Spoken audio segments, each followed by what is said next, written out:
This is not about the small town of Indiana, the population of which has remained constant since the beginning of the early Neoprozoic era. This episode is about a movie, The Bedford Incident, and not about the small Indiana town. The film was released in 1965 and starred Sidney Poitier and Richard Widmark. Now, I have to admit that I was never a great Richard Widmark fan, ever since he pushed that lady in a wheelchair down the steps.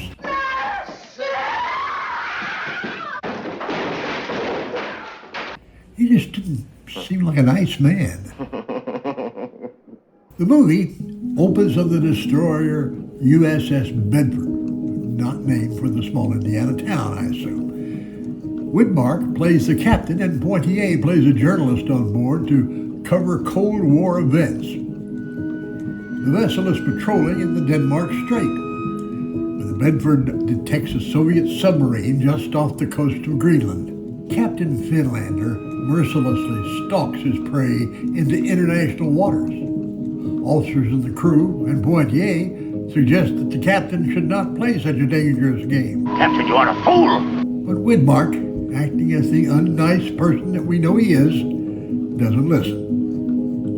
Things come to a head as Widmark orders an anti-submarine rocket be loaded and made ready. Arm number 1, Ezra. And then a bad thing happens. Bedford will never fire first. But if he fires one, I'll fire one. Fire one.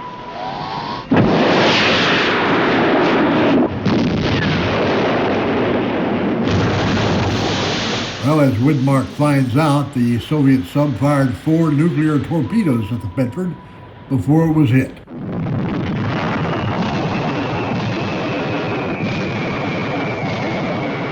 Well, things ended badly for the USS Bedford.